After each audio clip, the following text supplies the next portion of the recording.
Yo tenía miedo. No era la misma soledad experimentada en mi casa de Lima. Este silencio no oculta el eco de las palabras que no se dicen. El silencio guarda los sonidos de la ciudad que reposa, los bocinazos lejanos, pasos que trasnochan por la calle de la Croix, apurado taconeo de mujer, ningún ladrido, ningún gato, un caño abierto en el cuarto vecino y la respiración de Vanessa. Podía haberme quedado en Lima, no alcanzar las ciudades con las que uno sueña de noche, con la mirada perdida en los rectángulos de la pared, y esa sensación de estar descolgándose en una parada de autobús a millas de distancia. Viajar era tan importante como para otros construirse una casa en un barrio tranquilo, y yo no quería tener una casa, quería poseer la distancia. ¿Qué tal, gente que lee por gusto? Les he leído un fragmento de Una muchacha bajo su paraguas, este libro de nuestra invitada de hoy, Carmen Ollé, que acaba de ser reeditado por el sello Intermezzo Tropical. Carmen, bienvenida y un gusto charlar con usted. ¿Cómo le va? ¿Cómo estás, Jaime? Gracias por la invitación y por la lectura tan intensa que has hecho de ese fragmento, que no lo recordaba realmente. Sí, cuando uno lee un fragmento de un texto, se apropia también de él y relabora y también dialoga con él, ¿no? Entonces lo escogí porque a propósito de Una muchacha bajo su paraguas, hay ahí algunas líneas que en el libro se abren. Es cierto, es una mirada a ese viaje que hizo usted con el poeta Enrique Verástegui y su hija Vanessa, que aparece en el texto, a París, fines de los 70, y que es una mirada totalmente no romántica, idealizada, ¿no? París era una fiesta, decía Hemingway. Quizá para usted París no era una fiesta, pero tampoco era un horror, ¿no? Era un sueño, de todas maneras, haber viajado a París. Sí, no, claro. Bueno, primero viajamos a España. Estuvimos en Barcelona y en Menorca porque Enrique tenía sueños literarios, pero la recepción o la receptividad ante la obra de escritores no muy conocidos en España no le fue afortunada a Enrique, ¿no? La suerte no le fue buena. No pudo publicar en España y creo que ese era su gran sueño. Eh, Terminado el periplo en España, terminado casi un año, nos fuimos a París, donde estaban los amigos que se habían autoexiliado, que eran escritores, pintores, músicos, vagabundos, de todo, ¿no? Había, y no solo peruanos, latinoamericanos en general, y de otros países, África. Ese era el mundo que nosotros frecuentábamos. Y algunos franceses y extranjeros no latinoamericanos, peruanistas, hispanistas. No, no nos insertamos en el mundo francés para nada, ¿no? Para nada. Por eso que en ese sentido no era un sueño, como supongo lo fue para Blanca Varela y Fernando Cislo, que sí conocieron a Octavio Paz, conocieron creo que no sé si a Sartre o a los filósofos y escritores de esa época, ¿no? Eh, mm, bueno, nosotros sí tuvimos relación gracias a Enrique, que ya había publicado con Inostroza, con Ribeiro, y, y también Enrique conoció a Severo Sarduy, ¿no? Sí, algunos y otros, pero no se puede decir que nosotros estamos insertos en el ambiente literario francés para nada, ¿no? Para quienes no han leído todavía Una muchacha bajo su paraguas, como decíamos bien, es esta mirada de esta narradora, alter ego de Carmen, que mira estos años en París, ve cómo la situación de los migrantes, también la reunión con los exiliados o los artistas también peruanos se reúnen, y también cómo se ven obligados a trabajar para sobrevivir, ¿no? En estas guardillas que en verano ardían y los sofocaba. Y pensaba también en la situación del artista en ese entonces, ¿no? Es decir, París no era una fiesta, había que también insertarse, muy difícil por entonces también, y aún. Y quería preguntarle, Carmen, sobre esa mirada de la situación del artista, entonces y ahora. ¿Qué lugar tiene el artista, piensa usted? Bueno, en ese momento, desde mi visión de París, donde había muchos artistas que habían emigrado, ¿no? O para no solo huir de las dictaduras latinoamericanas, ¿no? Bermúdez en el Perú, Pinochet en Chile, Videla en Argentina, eh, habían ido a París con el sueño de ser pues grandes pintores, grandes escritores, y la verdad que nada de eso sucedía. Me recuerdo mucho al pintor José Tan, que el Sambo Tan le decíamos que era de vanguardia acá en el Perú, ¿no?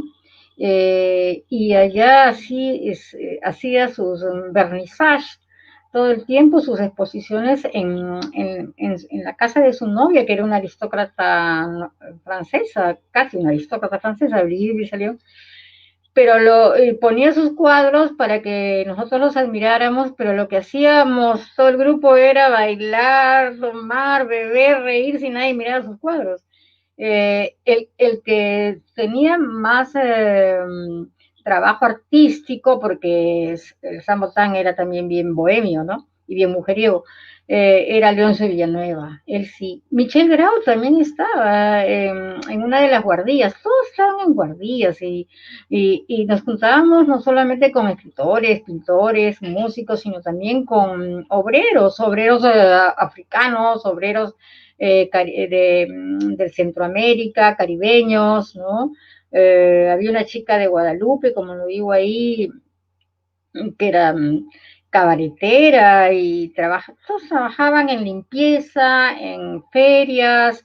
Ese era nuestro, y también había mochileras suecas, mochileras noruegas que trabajaban en casa, como yo, argentinas, ¿no? Sí, era, ese era el mundo del artista soñador en ese momento, ¿no? El soñador, pero con las condiciones adversas para publicar, para ser famoso en un ambiente francés adverso, ¿no? Completamente indiferente, digamos, indiferente. Eh, yo creo que ahora tiene más posibilidades a través de Internet. No necesita ir a ningún centro nodal, a ningún centro neurálgico. Desde cualquier punto del mundo tú puedes alcanzar eh, lectoría, escuchas, ¿no? Puedes asistir a los mejores conciertos, dar a conocer tu música. Eso es lo bueno de Internet, ¿no? Lo bueno de la globalización también. Tiene cosas buenas, sí. Y el artista ahora, lo que ha perdido el artista, y espero que lo recupere, es el lugar que tenía como liderazgo intelectual, ¿no? Todos preguntaban al artista, al escritor, ¿qué piensas de esto? ¿Qué piensas de lo otro? Y la gente lo escuchaba. Ahora nadie. Prefieren preguntarle al futbolista, prefieren preguntarle a uno de la farándula, ¿no? No es que ellos no piensen ni tengan buenas ideas, claro que las tienen, pero digamos que en desmedro de los intelectuales y de los artistas, ya no nos hacen caso en realidad. Es una voz que se ha diluido, ¿no? Gracias a la virtualidad se ha extendido, hay muchas formas expresivas y maneras de Al manifestar. entretenimiento, porque el entretenimiento es más poderoso. En ese sentido tiene razón religiosa, ¿no? La cultura del entretenimiento. Y en realidad, si tú ves a la gente que está en Internet, no está pues leyendo artículos de ciencia, no está escuchando conciertos de Paganini, no, está con sus fotos, está chateando, está viendo pornografía, está en lo suyo, está entretenido, ¿no? Así es. Y Carmen, mirando su obra, y viendo no solamente Una muchacha bajo su paraguas, sino también revisando la obra posterior, Hay una suerte de reelaboración autobiográfica que hace usted en su narrativa principalmente, ¿no? Es una mirada de su propia vida que es representada en la ficción, esto que se ha llamado también autoficción, pero a su vez se suma y enriquece la narración, las lecturas. Hay este diálogo con otros autores, con estas obras, está Bataille, Silvia Plath, ¿no? Tantas menciones a ensayos, a Eguren, y a tantos otros autores. ¿Cómo es que construye o cómo mira ahora la construcción de su propia obra, de su propia narrativa? Creo que sí, mi alter ego, un alter ego, pero contrario a mí, es el personaje de Ada en Las dos caras del deseo, ¿no? Es una escritora que quiere escribir y no puede, no lo consigue. Eh, Creo que hasta cierto momento de mi vida literaria me he inspirado en vivencias personales. Y este libro, Una muchacha bajo su paraguas, es totalmente autobiográfico, ¿no? También porque hacen tanto ruido. Lo diferente ahí es el estilo, la fragmentación en por qué hacen tanto ruido, el tiempo, ¿no? Porque no es lineal, pero llega un momento en que yo ya no estoy realmente ni siquiera como alter ego en mis libros, y eso es a partir de Halcones en el Parque, eh, eh, Halo de la Luna y Amores Líquidos. Esos tres libros, ¿no? O, no, yo no estoy en ellos realmente, sí son otros los personajes, ¿no? Y eso me alegra porque ya quiere decir que yo ya no soy mi fuente de inspiración, ¿no? Ya no me estoy mirando al espejo, realmente, al espejo de mi vida, ¿no? Sí, en Amores Líquidos son las lecturas y esa presentación, de, Ah, creación de atmósferas, ¿no? bueno, salvo la ampliación del chofer, esa es que, claro, ¿no? Que viene de antes, ¿no? Sí. Pero ahí también es una autoficción bastante reelaborada, ¿no? Cambiada totalmente, sí. Sí. En una entrevista contaba usted que estaba en cuarto de media cuando descubre la poesía. Estaba hojeando un libro de arte y encontró un poema de Rimbaud y de Guren, y así empezó a conectarse con la poesía y empezó a escribirla. Algunos poemas creo que no conserva de juventud, de adolescencia. Pero ¿cuándo es que tiene ya la certeza de que la escritura es un medio de expresión muy suyo, ya que quiere dedicarse a él? Ahí en ese libro de Villacorta, creo que era, ya no lo tengo, en la página sobre el surrealismo. Habían versos de Breton, de Lotromont, de Rimbaud, y sí, me sorprendieron muchísimo, ¿no?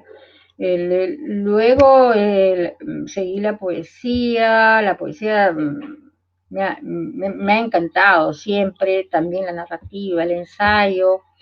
Eh, ¿Y cuál era tu otra pregunta Sí, acerca descubre de... la poesía primero, ¿verdad? Empieza a leerla, pero y cuando empieza a escribirla también de manera así intuitiva quizás, pero ¿cuándo es que ya la escritura se vuelve una certeza como, como mecanismo de expresión? Sí, cuando era muy joven, sí, estaba en la universidad, escribía de acuerdo a mis estados de ánimo y y nos mostraban los poemas Esther Castañeda y yo, porque ella también escribía, pero publicó muy tarde. Y cada vez que nos mostrábamos los poemas, una tenía el poema de la otra, ¿no? Porque siempre hay una especie de mini competencia. Entonces, a ver qué me va a mostrar Esther. Y siempre me parecían magníficos. Y bueno, ella era más cauta en sus críticas, en sus opiniones. Eh, pero eso era cuando tenía 18, 19 años. Después, pues, me dediqué un poco a lo que podría decirse una vida juvenil, estudiante. Leía mucho, pero no escribía a un ritmo diario, digamos, ¿no? Ni disciplinado. creo que es cuando conozco a Enrique y veo su entrega, ¿no? Y el estímulo que él me da, y trato de imitar esa entrega de él, porque él me decía, inclusive, cuando ya éramos enamorados y novios, ahora voy a dejar de verte un tiempo porque estoy metido en esta obra. Y eso pues me parecía a mí impresionante, ¿no? Porque qué tal disciplina y autocontrol, ¿no? Y bueno, creo que a partir de ahí, cuando ya viajamos y ya no teníamos otra cosa que hacer sino cuidar a la niña, leer y estar solos en Menorca, en Mahón, yo me dediqué a escribir ese libro, el primer libro. Ya tenía otros, ¿no? Pero que no eran sustanciales. Me dediqué a escribir mi primer poemario ya de una manera más sistemática, ¿no? Más entregada al oficio, a pesar de que tenía que hacer las labores de la casa, ¿no? Criar a la niña y cocinar, ir a comprar, y en Mahón estamos en el puerto, y la distancia al pueblo era larga, ¿no? Y a propósito de Menorca, este viaje que hace con Enrique Verástegui y ya una niña, Vanessa, usted contaba precisamente que antes de Noches de Adrenalina había escrito dos libros, del que no sé si hay rastros o los ha reutilizado, pero hablaba que tenía mucha influencia de Pizarnik, ¿no? De Alejandra Pizarnik, y que después usted se dio cuenta que no era lo que más cercano a usted. Mm, sí, publiqué unos cuantos poemas de ese estilo en una página de un diario mexicano. Enrique tenía el contacto. Creo que por ahí los tengo. Eh, y no, pues no, y tampoco, o el primer borrador que tuve de poemas tipo sonetos al estilo Rimbaud, tampoco era mi nota, ¿no? Tampoco. Eh, Creo que mi nota ya, mi manera de escribir empieza realmente con Noche de Adrenalina, ¿no? Sí, y ya va cambiando poco a poco, porque ahí está también la dramatización, cierta narrativa, ¿no? Están los rasgos de lo que va a ser luego mi tendencia a la narrativa, ¿no? Permítame leer, bueno, para quienes nos están siguiendo, el inicio de Noches de Adrenalina, que es su primer poemario que publica, porque ya antes ya escribía poesía, que este año cumple 40 años, ¿no? Y bueno, empieza así: tener 30 años no cambia nada, salvo aproximarse al ataque cardíaco o al vaciado uterino. Dolencias al margen, nuestros intestinos fluyen y cambian del ser a la nada. He vuelto a despertar en Lima, a ser una mujer que va midiendo su talla en las vitrinas, como muchas, preocupada por el vaivén de su culo transparente.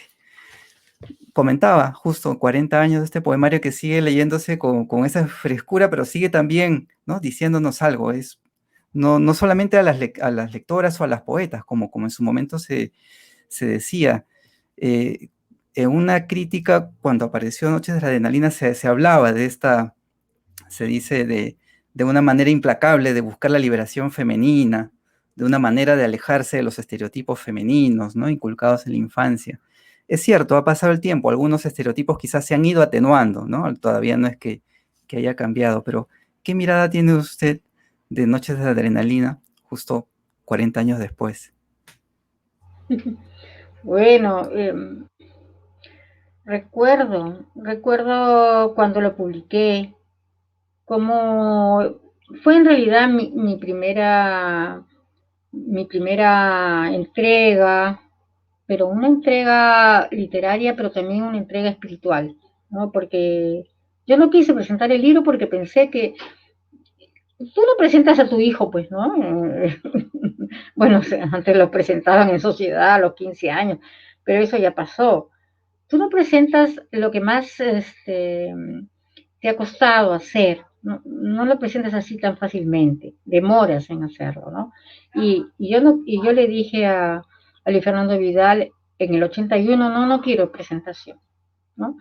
Luego lo presenté, él lo presentó en el 93. ¿Cuánto pasó? Eran 12 años después. Digamos que ese libro era como un cofre, el cofre de esos 30 años de vida, que no fueron, digamos, sumamente bienaventurados, digamos, ¿no? Ha habido de todo en esos 30 años, he vivido de todo en esos 30 años, tanto en la vida familiar como en la vida laboral, como... Eh, sí, porque mi vida laboral a los 30 años empezó en Alemania, cuando yo tenía 20 y estaba, primero estudié en un instituto alemán y luego para poder quedarme, porque ya mis padres, mi papá no me podía seguir mandando dinero, empecé a trabajar en un asilo de ancianos, limpiando casas. Y yo he limpiado casas en París, he trabajado en fábricas en Estados Unidos, limpio mi casa y bueno, entonces en lo laboral, realmente lo académico vino después, mucho después, ¿no? Pero también en el amor, en las relaciones amorosas. He tenido una tendencia mucho al amor platónico y eso me ha hecho sufrir mucho realmente, ¿no? Justamente recién leí en un libro de Mario Lebrero que me prestaron y que uruguayo y que no lo había leído, decía, aquellos deseos que ves que no podrán ser satisfechos, es mejor no desearlos, ¿no? Aquellos objetos que deseas que no podrán ser satisfechos por desecharlos. Y es verdad, tiene razón. Pero cuando uno es joven, persigue esas ilusiones, ¿no? Uh -huh. En YouTube han rescatado un programa del año 83 que dirigía José Antonio Mazzotti y han subido una entrevista que le hicieron a usted sobre Noches de Adrenalina. Y usted decía ahí que significaba el cierre de una etapa de la adolescencia y la juventud, donde estaba marcada por con una relación conflictiva de la realidad y que definitivamente no iba a continuar escribiendo de esa manera. Sí. ¿Recuerda eso? No recuerdo. Lo que recuerdo es que tenía terror a las entrevistas cuando publiqué Noche de Adrenalina. Me moría de nervios, decía qué voy a decir. Y como cuando empecé a dictar clases en la universidad y me preparaba 3 horas y en 15 minutos me iba todo el rollo. Igualito me pasaba con las entrevistas, pero sí, mi vida, incluso cuando he sido preadolescente, ya empecé a cuestionar lo que había a mi alrededor, las personas que habían a mi alrededor. Y sí había muchos conflictos con las personas que me rodeaban. Sí. Y eso no fue bueno, pero quizá fue el disparador para dedicarme a la literatura, ¿no? Y efectivamente, bueno, después de Noches de Adrenalina, pasó un tiempo hasta el año 88, Todo Orgullo Humea la Noche, y después ¿Por qué hacen tanto ruido? Y ahí en ¿Por qué te hacen tanto ruido? Hay una frase, ¿no? El verso me impide ser libre, es una especie de camisa de fuerza. Lo estaba revisando y relacionando con su obra, porque lo posterior parece efectivamente que ha ido liberando esa prosa. Está aquí por una muchacha bajo su paraguas y la obra posterior. ¿Tan así era Carmen? Es decir, ¿era un corset estilístico el verso? Creo que sí, porque cuando yo he querido seguir, luego del año 97, creo que es el año en que dejé de escribir ya poemas, lo que me salía era muy encorsetado, muy apretado, muy falso, no había fluidez, no había aire, ¿no? Faltaba aire, como ahora en este coronavirus, faltaba aire, faltaba oxígeno, eso es lo que faltaba. Y eso es lo que yo sentí cuando empecé a escribir prosa. Me liberé de ese corsé que es el poema en sí, ¿no? El poema incluso con verso libre, ¿no? No me gustaba la musiquita que se repetía cuando ya escribía otros poemas, esa música, este, ese ritmo empalagoso, ¿no? Porque todo es música, todo es oído, ¿no? Todo entra por ahí primero. Uh -huh.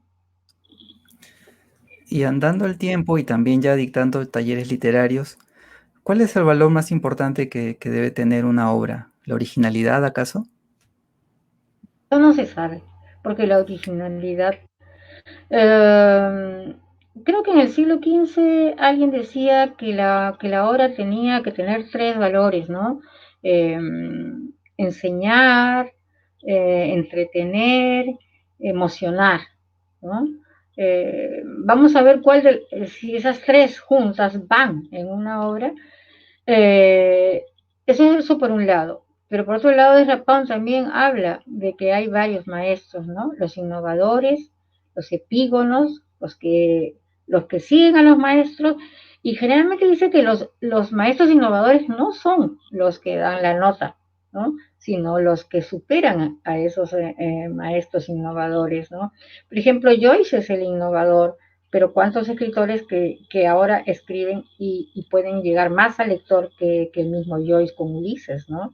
Eh, entonces, y por otro lado es el canon el que va diciendo qué es original y qué no lo es, ¿no? El valor de la originalidad es algo muy relativo y nadie debe buscar la originalidad. Se es original de manera natural tal vez, ¿no? Pero, por ejemplo, lo natural, Alejandra Pizarnik, que parece tan natural en su poesía, trabajaba como una posesa, ¿no? Trabajaba como una posesa. Y entonces no hay como en las matemáticas o en la ciencia principios que te ordenen y que te lleven a decir esto es literario y esto no es literario, ¿no? Ni siquiera en la ciencia matemática todo, todo axioma es verdadero hasta que se encuentra que no lo es, hasta que se prueba que no lo es, ¿no? En ¿Por qué hace tanto ruido? Ahí se dice, ¿no? La literatura es un arma de doble filo. O te arrastra al éxito o a la locura. Olvidó agregar que el éxito es una forma de olvido. Me llevaba a preguntarle, ¿no? Esa mirada sobre la literatura a propósito de lo que comentábamos hace un rato sobre la situación del artista, ¿no? La literatura como oficio, como manera de vida, pero también como algo incierto, ¿no? Y buscar el éxito quizás pueda llevar a algunas decepciones, ¿no? ¿Qué mirada tiene usted a propósito de este fragmento sobre la literatura? Hay muchos escritores que, el mismo Ribeiro, ¿no? Que autor de La tentación del fracaso. Hay muchos autores como filósofos, incluso como Cioran, que hablan del fracaso como algo importante para eh, remontar y para ser auténtico, ¿no?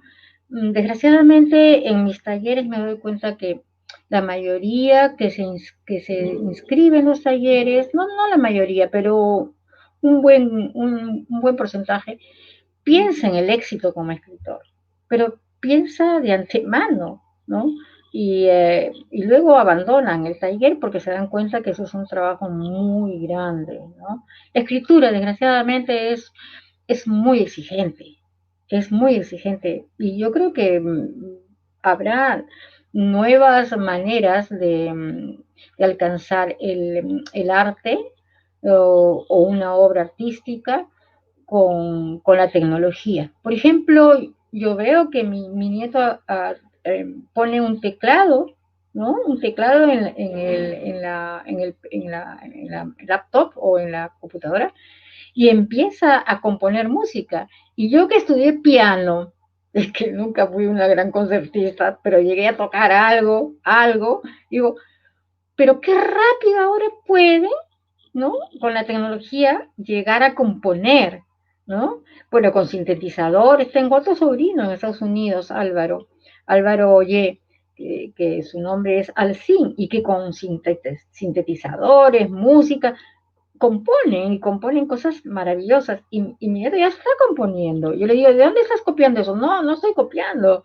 El teclado está ahí a tu mano. En cambio, leer música, interpretarla y tocarla en el piano grande era pues una labor titánica, ¿no?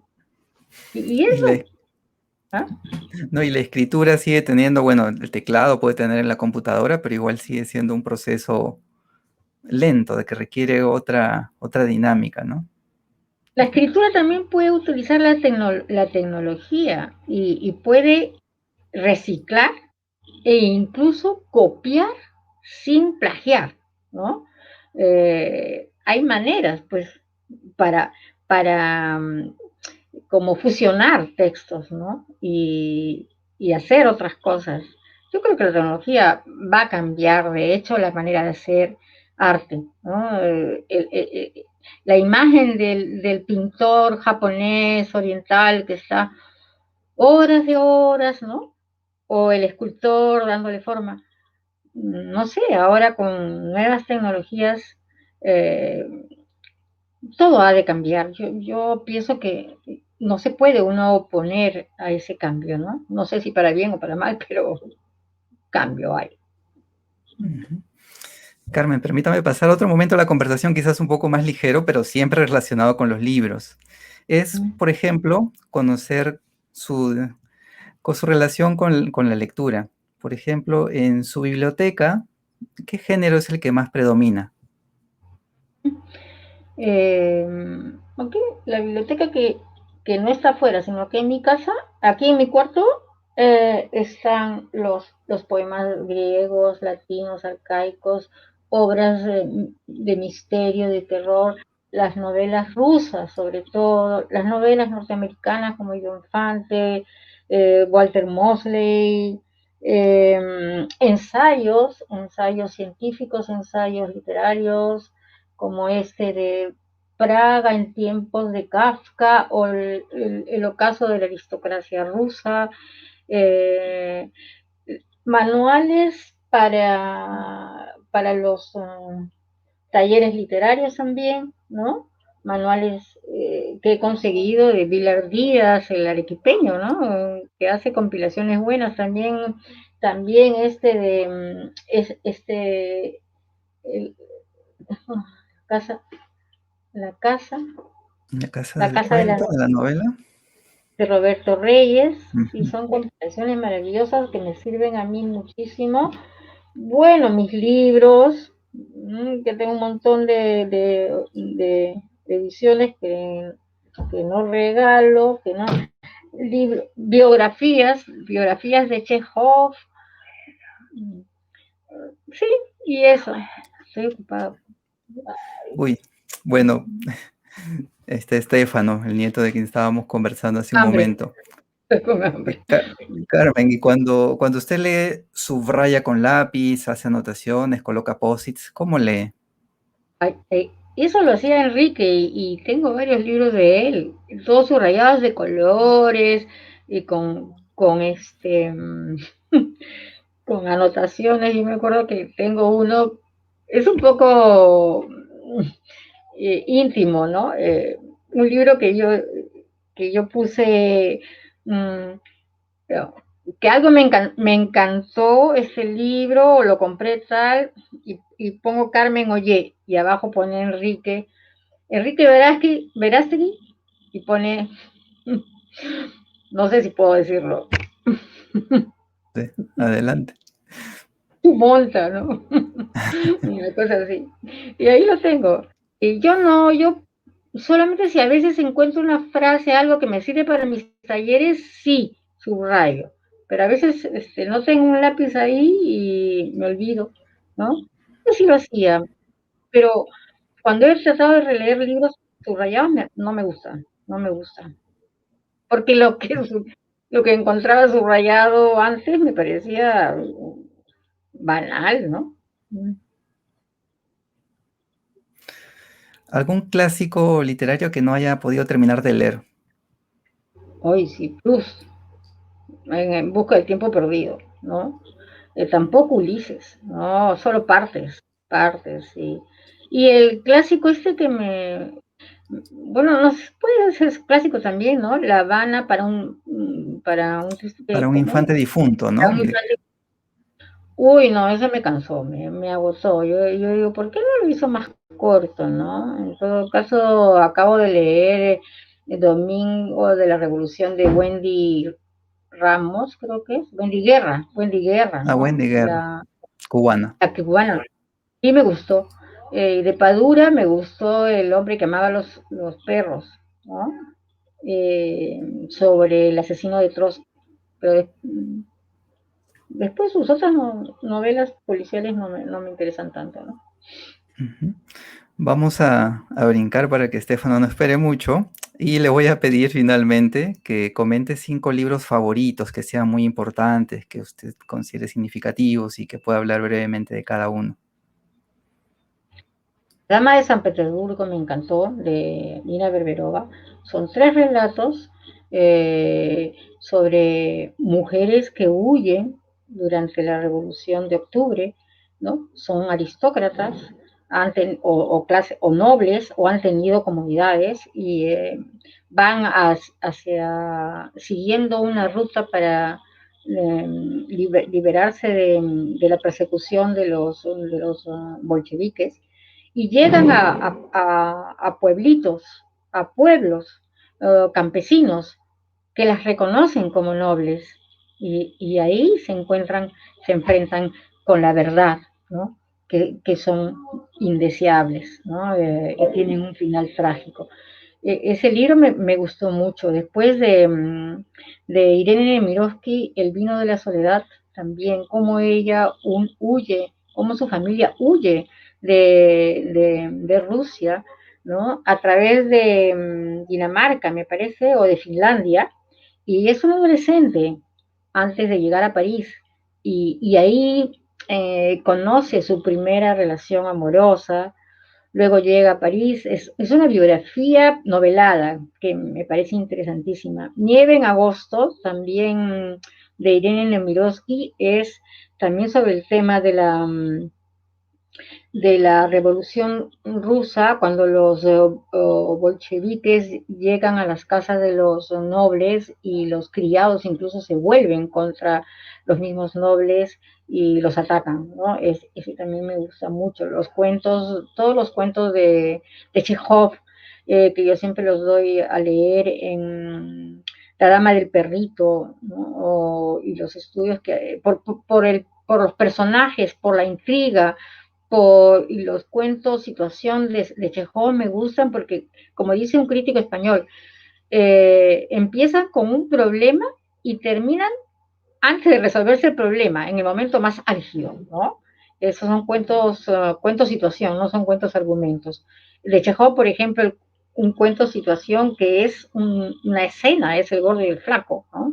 Eh, Se encuentran dos amigos de la escuela, pero han tenido, han tenido un desarrollo laboral diferente, ¿no? Y cuando uno se da cuenta que el otro es un alto funcionario, un alto dignatario, cambia totalmente su actitud. ¿Ya van cuánto? 4. Todos son rusos. Sí, van 4. Bueno, estoy considerando los dos de Nemirovsky. Ay, Monte de Oz de Enrique me fascinó. Me fascina el poema Cañete, el dibujo del venerable varón de la Cruz, eh, un poema que es sobre Humareda y Villon, y François Villon. Poemas de Enrique, los primeros poemas de Enrique me encantaron, me gustaron muchísimo, ¿no? Antes de conocerlo los leí. Eh, los poemas tan tiernos de María Emilia Cornejo, ¿no? En su libro, me gustan mucho. Y hay un poema de Giovanna Polverolo que me encanta, ¿no? De su libro Entre mujeres solas, ¿no? Eh, que es como un pequeño diálogo. ¿Qué has estado haciendo todo este tiempo? He estado barriendo mi casa y aún no termino, ¿no? Es, es impresionante ese poema, ¿no? Bueno, no sé. Y hay más lecturas, ¿no? Patricia Highsmith, usted también habla mucho de Ah, ella, ¿no? sí, Patricia Halmy, claro. Uy, bueno, he leído la biografía de Patricia Halmy hecha sobre, no, sí, la biografía hecha por una periodista sobre la base de sus cuadernos borrador, y realmente era bien loca, era una misántropa solitaria, y ella misma decía, yo escribo sobre serial killers, sobre asesinos y sicarios, para yo no matar, ¿no? Y eso me recuerda mucho una frase que me dijo Pilar Duby, cuando ella estaba enferma y hablamos del suicidio, me dijo, no, en mi familia no hay tendencia al suicidio, hay otro tipo de tendencia. Y yo creo que ella también tenía una fascinación por los serial killers, por lo mismo que Patricia, ¿no? Porque sublimas eh, ciertos, ciertos ciertas compulsiones. Todos tenemos una zona oscura, yo también la tengo y creo que donde más la he puesto ha sido en Amores Líquidos, en Le Malheur, ¿no? Y en A lo de la Luna, que además fue escrito con un personaje con un afán también de vendetta, ¿no? Bien, Carmen, muchas gracias por darse un tiempo para conversar conmigo. Y bueno, gracias también a quienes han seguido la entrevista. Muy amable, Carmen, le deseo muchos éxitos y estamos viéndonos en una nueva oportunidad. Un gran abrazo. Gracias, Jaime, por la invitación. Me ha gustado mucho conversar contigo. Igualmente, muchas gracias.